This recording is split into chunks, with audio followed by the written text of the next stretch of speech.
51-year-old woman gives birth to her granddaughter.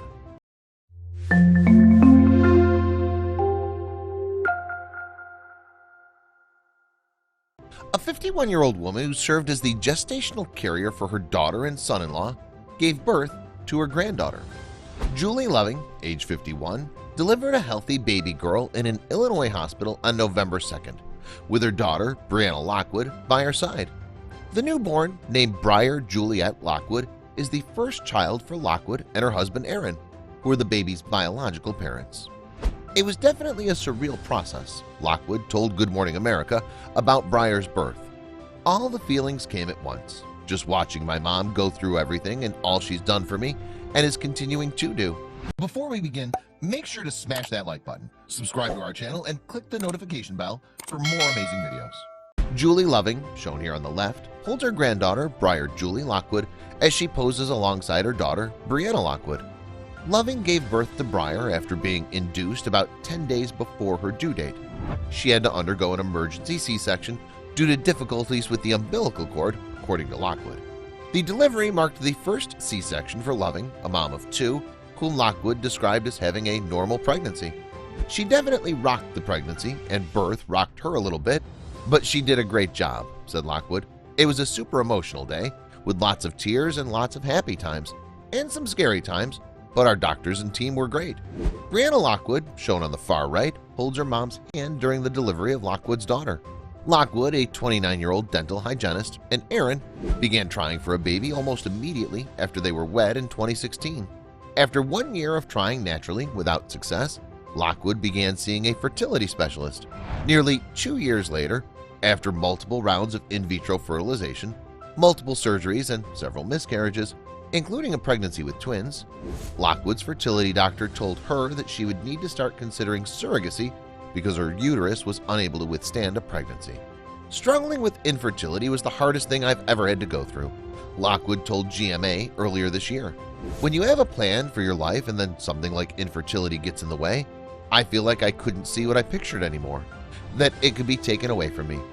Lockwood's doctor, Brian Kaplan of Fertility Centers of Illinois, suggested finding a family member or a friend to act as her gestational carrier. Going through an agency can cost more than $100,000, according to Kaplan. Lockwood never thought her surrogate would be her 51-year-old mom, even though Loving was on board from the start and was the one who suggested the idea to her daughter.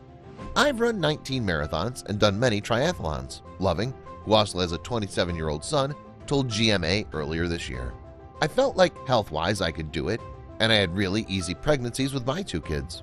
Loving's idea started to become a reality when she accompanied her daughter to an appointment with Kaplan for the first time.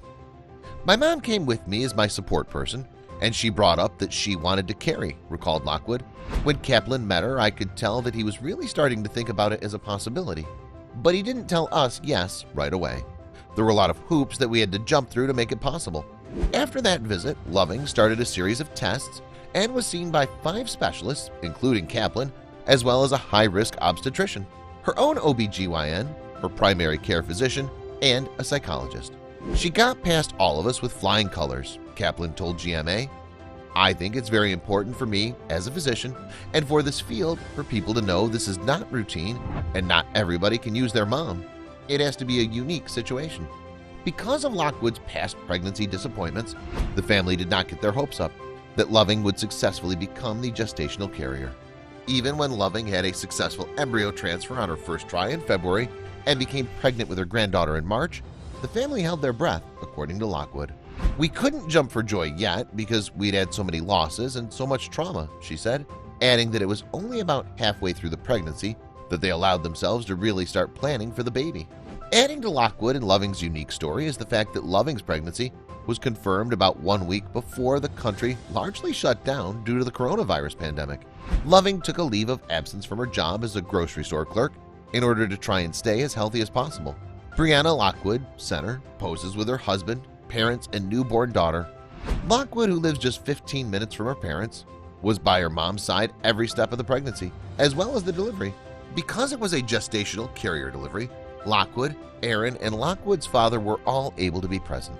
Lockwood said she's already planning daily visits for Briar to visit her grandmother, with whom Lockwood predicts she'll always have a special bond. Breanna and Aaron Lockwood hold their newborn daughter, Briar Juliette Lockwood. "It's really hard to see the light at the end of the tunnel when you're going through infertility," said Lockwood, reflecting on her own journey to become a mother. "But as long as you can keep telling yourself there are so many ways to become a mother, it's not just pregnancy. There are so many ways to become a parent, whatever option you choose."